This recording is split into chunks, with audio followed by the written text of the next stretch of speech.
Welcome to the Children's Tradition Podcast, where we introduce families to the poetic life.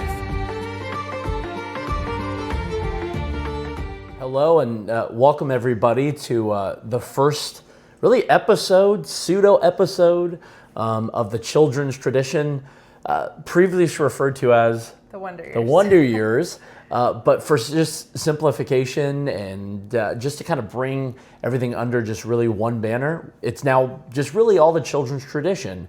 But it's been a while since we last, I know, recorded via the podcast, and a lot has changed, Amanda Foss. I mean, everyone knows you. A lot of people don't know me. I am Patrick Foss. I am blessed to be married to this woman, Amanda Foss, the creator, the author of the Children's Tradition.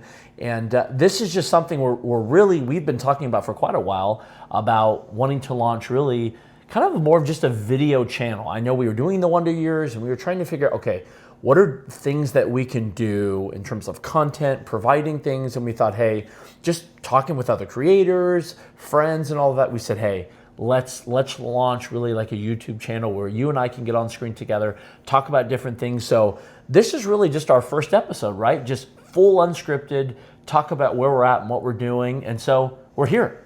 Well, a significant difference when we were doing the Wonder Years was that we were trying to do it kind of in the fringe hours of our day. Right. That was all during the year where I was pregnant and then gave birth to our sixth child. And there was just a lot going on. We were launching the curriculum. And so, yes, that particular era of podcast was quite scattered, quite wild. So I'm really excited that we're going to kind of streamline things and get more consistent and have better quality content because we're able to now stream on YouTube and things like that. Yeah, I mean, this is something, like I said, it's been in the works, and especially, you know, with us just trying to do it, it was tough for us to be as consistent as we thought. Part of that was because I had a different job during that time, because something rather significant has changed, and now I am full-time working with actually the Children's Tradition, which is just really such a blessing. What started out really as a passions project for our family and meant just for local friends and family, extended family that is, has now become really a full-fledged business for us. And Amanda had been talking to me over the last few months saying, hey, I'm going to probably need to bring on somebody full-time, and I want to work with you.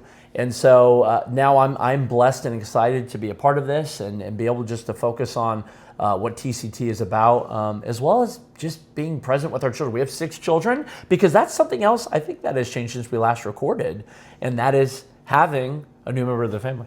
Yes, I was pregnant during the episodes we recorded for the Wonder Years, and yes, but our baby girl is here, so we are now a family of 8. And how are you feeling about that? Are you getting enough sleep? Who cares about sleep? Give me more babies.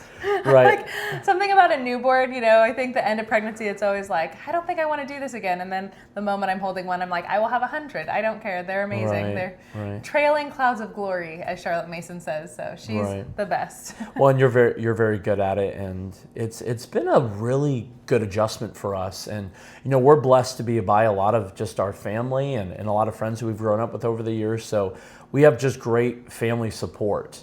And that really is just incredibly helpful, of course, to have that. But it's been a good adjustment. And then her coming really at the start of summer, kind of getting that time just to reset, pause different things, and then begin new things. And so it's been, like I said, the timing was really, really beneficial for us.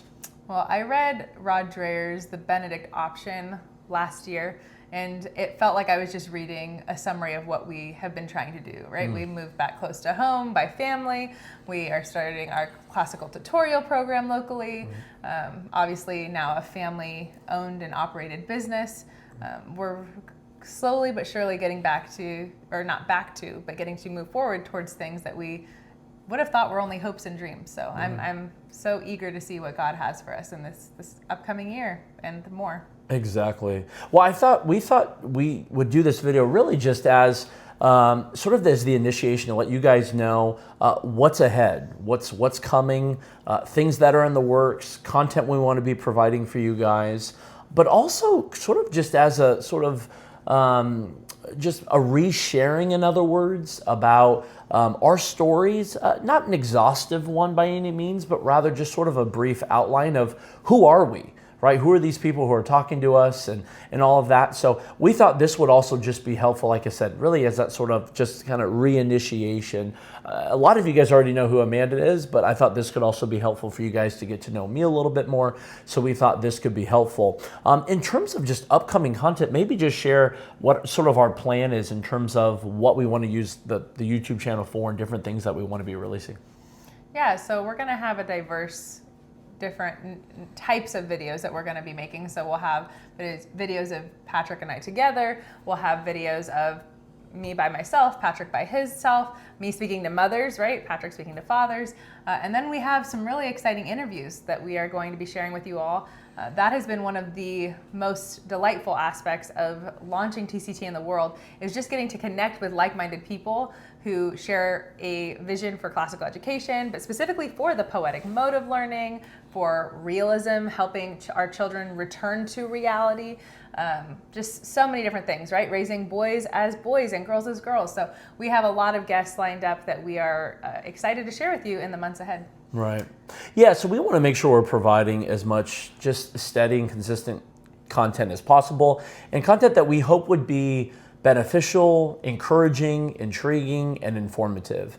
Really is our desire. So we thought this would be, like I said, the first one really to sort of kickstart and to really launch that. And then doing different things, whether it's you're doing a solo thing or I'm doing things. I know one of the things that has been a need that's been presented to us is just doing things that's more dad-centric and father-centric.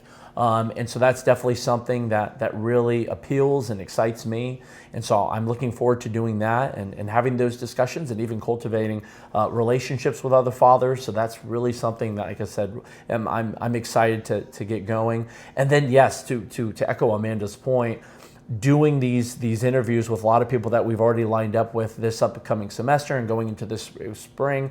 I think you guys will be really encouraged by those conversations ahead. Really the theme of this channel, really it's an introduction into the poetic mode, an introduction to the poetic life.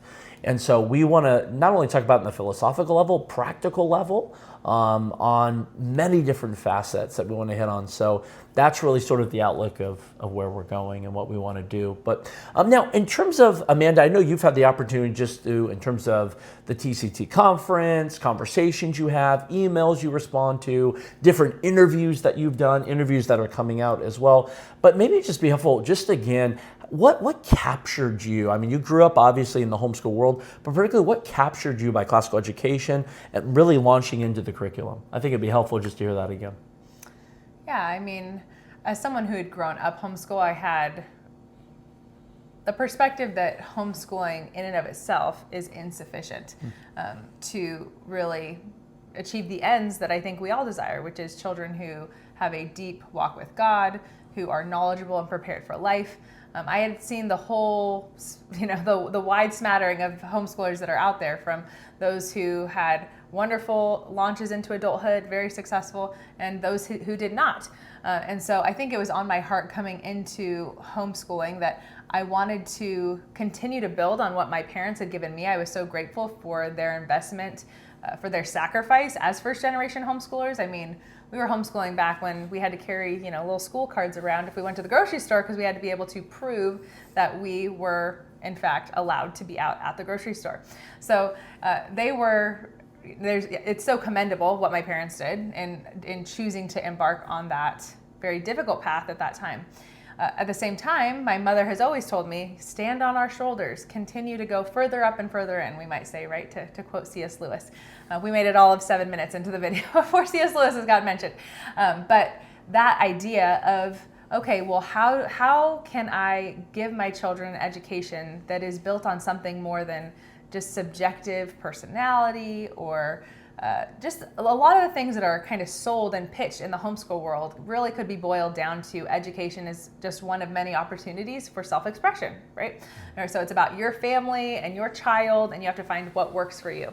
But like I said, I already knew that you don't find out what works for you until they're graduated. And oftentimes, the results are not what a parent might have hoped. And so I think that was a burden on my heart as a young mom, right? When we first were setting out to have children, knowing I want my children to experience education as a way to draw them into worship of the true and living God. That was something that I wanted, but I didn't necessarily know how right away. But long story short, over time, as I was exposed to classical education and hearing Dr. Christopher Perrin for the first time at a great homeschool convention, that was actually before we had even had children, but that planted a seed in my mind that, wait, I need to explore this classical education thing. And over time, I've just been so grateful for an educational philosophy that it is rooted more in just passing, whatever's in vogue in the moment, and that is bigger than our personal family or the particulars of my personality or my children's personalities or their learning styles, right? Bigger than all of that. Learning to think in the basis of foundational truths that are giving my children an inheritance, right? The inheritance of the great tradition, ideas, stories, books that have been handed down for hundreds, if not thousands of years. And that's exciting. And an education aimed at ordered loves, right? That we want to love God, love man, and love his world rightly. I think that collectively, that vision, though I have continued to go deeper and deeper every year into understanding what that means, that initial presentation of here's the way to direct our children to love God and love man well. Here's a way to get outside of modernity, right? So many of us are trapped in modernity. We're trapped in our own thoughts about the world. And we need the great books. We need the writings of the past and even just tradition as a lifestyle to get us out of that. Absolutely. Yeah, it's interesting when we first encountered really the poetic mode in terms of understanding on a philosophical level. I think you and I were both just captivated by just how human it was, how naturally human it was, and how it was just consistent with the reality that we could all relate to in terms of this intuitive sensory emotional experience, this mode of knowledge and understanding. So I remember just, like I said, when we received that, it was such a blessing to go through it and then really to deep dive down through John Senior's works and understanding, and then really looking at the whole great tradition and great conversation. Has been such a blessing, most importantly for our own souls and for our own hearts, and then for our own family. And that truly has been transformational for us. Well, and what's I think fun about us talking together is that I came very much through the maybe stereotypical homeschool mom route of Charlotte Mason, For the Children's Sake, classical academic press, those types of things. Whereas by the time you started studying classical education, you went straight for the deep end. You were like, let's go read Plato, Divine Comedy, every Greek that you can get your hands on, which has been made for very fun conversations as we've learned to kind of communicate to each other with the things you're learning and the things I'm learning and how those things integrate. And yes, to your point, I think John Senior is the perfect integration. It was a great bridge. Us. He was a great bridge for that. Yeah, I mean, my background was very different, and I was not a homeschool student. I was a public school delinquent, and I was fully immersed in that world. Homeschoolers to me were somewhat alien, and in the category of really strange and weird. And then made this epiphany that there's weird people everywhere, and including public school and he had a school. cute girl to help him make that epiphany. That was incredibly clarifying and illuminating. That is very true. And so, but it obviously, it was a very different journey. I was somebody who was in full-time ministry as a pastor, and really made the switch working into higher education. But really, it was around the same time as I know through just different works. I know Dr. Perrin, we've talked about through Classical U and things they're doing. That was incredibly just informative and really clarifying for us at that time. But yeah, I sort of just, it very much reminds me when I first became a professing Christian, that I sort of just deep dived Romans and Revelation and just started going through that, which is probably not necessarily the books you recommend going through. Maybe some would dispute that, of course, but it was just going right through theology and the eschaton and the apocalypse and trying to break that down. So that was very similar when it was then with classical education. It was Plato's Republic, here's Divine Comedy, here's Paradise Lost, and I understood about 7%. And so, but what I did know as I was reading that is that there's something incredibly rich. There's something incredibly powerful. There's something very much alive with these ideas. And even though I don't understand them, I still want to keep engaging in it. I still want to participate, not merely just on an intellectual, let me grab this and possess this in terms of knowing the thought and the idea, but I actually want this to become a part of me. I want to partake of it. I want it to be absorbed into me, even though I couldn't really articulate or understand it at that time. And that's still many things. I wouldn't, by no means here, let me come and break down and, the Divine Comedy to you. That would just be, I find, incredibly...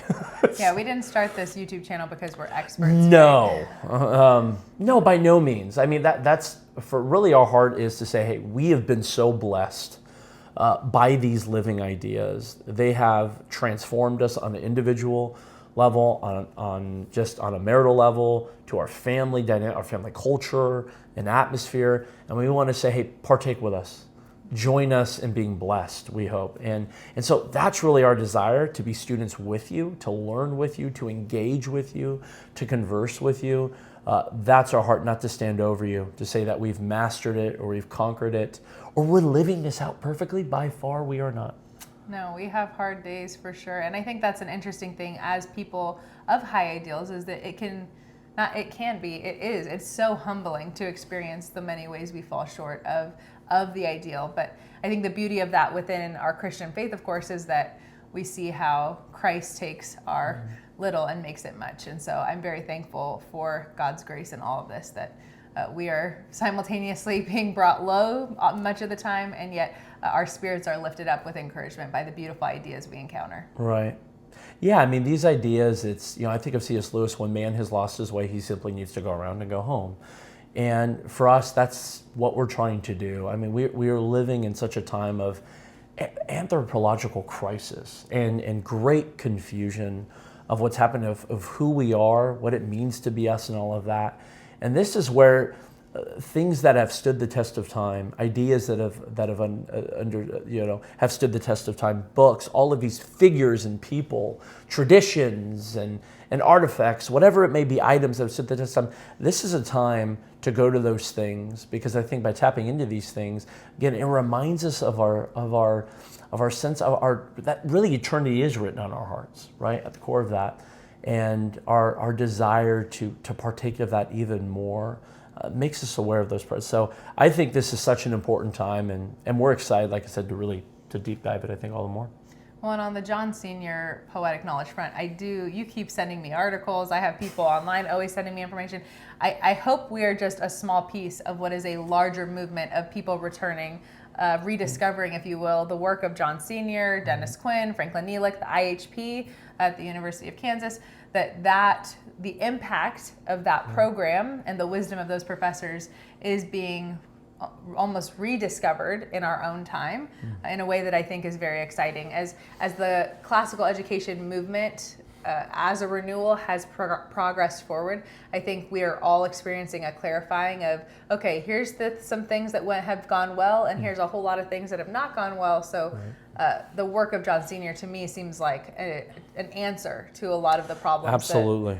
We've seen so far. Well, and that even goes, I mean, this feels like a Lewis podcast, but I mean, as Lewis said, especially as the time that, for especially coming in a culture that's been so filled with modernism, you have to almost convert people to paganism first before they become Christians. But there is this sense of rediscovery to be re-enchanted again, right? To this sense for this pursuit and grabbing for transcendence, and wanting to feel whole. Right, people are wanting their pain to be resolved through something more magical, something that is more filled with wonder. And so I think I look at the whole movement of what's happening with classical education, and something that I specifically saw as I was working really within that movement on the higher education level, and getting to see such an excitement and renewal. But I think particularly with the poetic mode, because so much of what you see with what Dr. Senior was doing, and Frank Neelick and Dennis Quinn with the IHP program, and their students that have come through that, and the wonderful people that we've gotten to meet, especially with the children's tradition, that we see that people want to feel whole again. People want harmony again. And we're seeing that in a lot of different ways, right? There's positive expressions of that, where we see people who are pursuing more religious and Christian traditions, and they're pursuing that through the great books and different types of forms, symbolic worldviews and different things like that. But also we're seeing it on another side of like dark magic and the occult, right? And paganism and witchcraft. In fact, I was sharing with you even how I saw just recently at the store a magazine giving just a detailed sort of history about witches, their practices, but it was presenting it in a way of not merely just informative, but here's how you can also practice witchcraft as well. We'd even just recently talked with a couple who had come out, right, of that movement. They even had friends of that now, and thankfully they're seeking to pursue Christ and follow him. But there is such a time as this, and I think the poetic mode really is a rediscover of the real and what it means to be human. Yeah, I think it's an interesting thing that one of the primary issues I get questioned a lot about is things like fairy tales, because people are like, oh no, these stories have witches in them, or gremlins, whatever, something scary. But the thing about it is, I think that, exactly to your point, it's a time like this that we need the real fairy tales in which good is good and evil is evil to shape our children's moral imagination so that they can never hopefully be tricked by that type of deception when they're older. Right. Yeah. Well, that's important to answer the call. I think of the sons of Issachar in First Chronicles, right? They understood the times. And so it's important, I think, for us, we are called to be prudent. We are called to be discerning. And so we feel this sense of responsibility as well. And most importantly, we want to affect, right, our local area, our friends, our family. And if the Lord uses it to extend past that, then may the Lord's will be done. Glory to God. Glory to God. Well, like I said, this was really just our first episode of wanting just to kind of relaunch who we are, share what we're about, and we're excited for the weeks ahead to start to break down more of these things and interview guests that we're excited about. So we look forward to you guys joining us and being a part of this conversation. Yeah, thanks for watching. Thank you.